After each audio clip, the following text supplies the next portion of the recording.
Tere! Mina olen Kellu. Mina otsustasin sel aastal, et proovin hästi palju piparkooke, mida müüakse. Sest tavaliselt ma teen neid kas ise või siis ostan oma mingit lemmikmarki ja teised mind väga ei huvita. Aga see aasta otsustasin, et teen oma silmaringi laiemaks. Ja täna on mul pehmed piparkoogid. Need on jõhvikatega ja nad lõhnavad siit karbi vahelt natuke nagu leib. Nii et teeme lahti, vaatame, mis maitsega nad on. Kas on pehmed või ei ole.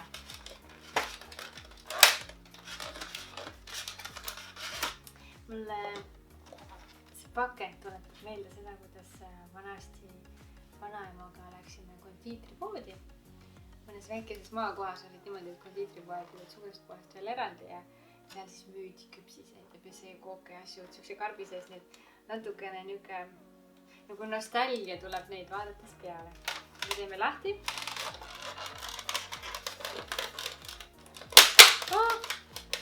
Nad ei taha tulla. Nii. Sai veel. See karp tegelikult on taaskasutatav, aga seda lahti teha vahetevahel on päris raske. Nii et siin piparkoogi peal või siin sees on mingid tumedad tükid, ma arvan, et äkki need on siis jõhvikad.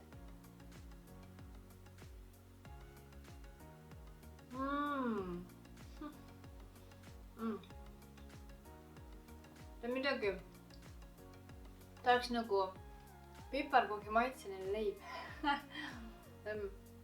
Mingisugune asi tuletab mul täiega leiba meelde, see on mõnus. Mulle täiega meeldib see. Mis siin on?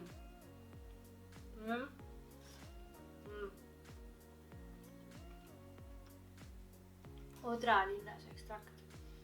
Ehk siis, kui sul on kehvad hambad, õrnakesed hambakesed, siis ja tahad piparkooke süüa, siis minu meelest see oleks nagu ideaalne variant. On lihtsalt nii pehme. Jälle tuleb mul lood vanaemaga meelde ja temale meeldivad siuksed nagu meepräänikud või sellised. Minust Kalev teeb need, et kui ta on värske just poodi tulnud ja siis ta on ka siuke pehme. Pärast hiljem ta läheb kõvaks ja peab kohvi sisse panema, et üldse nagu ammustada saaks, aga algusest on pehme. Mõnus. Mulle meeldib piparkoogina. Leiva maitsega.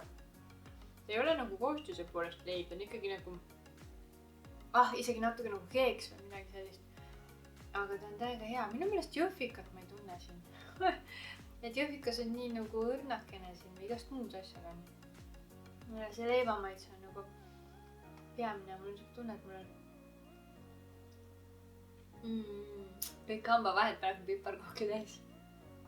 Et okei. Aga nagu ikka, mina tahan teada, mis siin sees on. Nii et ma ei leidnud... kuks maa. Et ma ei leidnud enne kuskilt kodulehtede pealt neid. Seega ma siia ei saa üles panna. Aga siin koostises on margariin, niisujahu, igasugused nagu maitse- ja lõhnaained nagu ikka, eks toiduvärvid. Ja mis mul silma hakkas siit on palmiõli. Mulle see eriti ei meeldi, kui ta on nagu toiduainete koostises. Ma tean, et ta on päris paljude sükste magusainete, küpsiste ja nükste kondiitritoodete koostises just sellepärast, et ta teeb selle tootmisprotsessi mõnusamaks, aine püsib nagu paremini oma sükses vormis ja nii edasi. Aga seda siis viimasel ajal peetakse sükseks pähki tekitavaks aineks. Need tasuks olla ettevaatlik. Nüüd vanaemad, vaadake ette, mis te sööte nõrgahambalised ja kõik muud ka. Ma ei hakka eristama kedagi. Mina ka pean ette vaatama. Nii, ja siis siin, mis ma veel märkasin, mis siin sees on siukene asi nagu naatriumfosfaat toidutarjast vaatasin. Et see võib siis takistada kaltsiumi imendumist luudesse ja kaltsium teeb luud tugevaks. Küüned, hambad ka, eks ju. Ja luude hõrenemisse võib ta siis niimoodi panustada, kui toidu sees on seda hästi palju. Ma ei oska öelda, mis see kogus on, ma leidnud seda, kui on nagu palju juba. Aga natuke võiks olla ettevaatlik. Ja siis sorbiinhape. See nagu pani mind natuke ehmatama. Vaadake, et mis siin on, need nahaärritused ja suus ja ja nõgeslööved ja noh, allergia tekitaja, siukene päris tugev, raskendab astmet.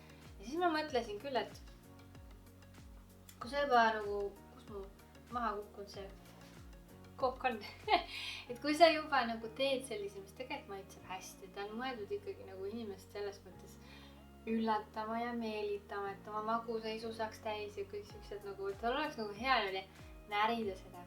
Ja siis paned siukseid asju sinna sisse.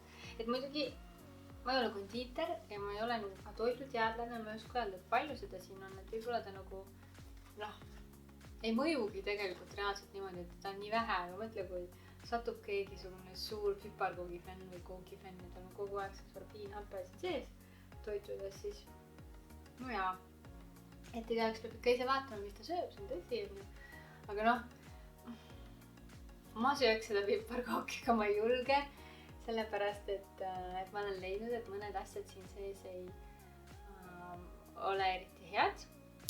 Ja kui ma ennist just ühe video tegin ühtedest Rootsi piparkookidest, kus ma nagu vaatasin, et ei ole midagi hullu, siis ma nagu kalduks sinna poole, kus ei ole nagu hulle asju sees.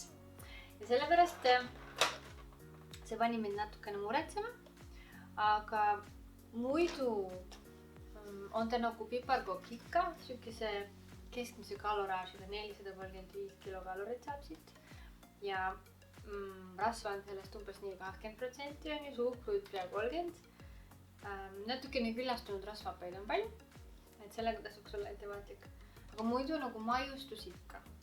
Nii et ma väga loodaks, et piparkoogi tootjad siis järgmine kord, kui nad teevad sellised piparkoogi natukene, äkki panevad tervislikumad koostisosad sinna sisse. Aga muuseas ta ei säili eriti palju, ta on siin kirjas, et enne jõule 16-12 on mu kuupäev, saab see säilib sajaks otsa, nii et noh, vähemalt seegi hea, et ta ei ole mõeldud nagu aastasadu seisma. No natuke liialdasin, aga noh, umbes niimoodi, et minu jaoks siis väga maitsev, väga meeldiv, siuke natukene leivane, natukene keeksine, hästi pehme piparkook. Hinna poolest ka täitsa okei, sest see oli 2,40, 300 grammi, ta ei ole siis nagu tõsiselt palju, et pigem nagu odavam piparkook. Hea oleks osta, aga võt just nende sorbiinhappe ja siis naatriumfosfaatide ja eriti palmiõli poolest, et ma siis nagu mõtleks 2 korda enne, kui ma paneks piparkoogi suhu. Et selline siis minu arvamus nendest, aga muidugi, kui sul on omad mõtted, ideed, tähelepanekud, kommentaarid, siis hea meelega ootan ma neid. Aga seniks järgmise korrani ja järgmisel korral juba uus põnev piparkook. Tšau!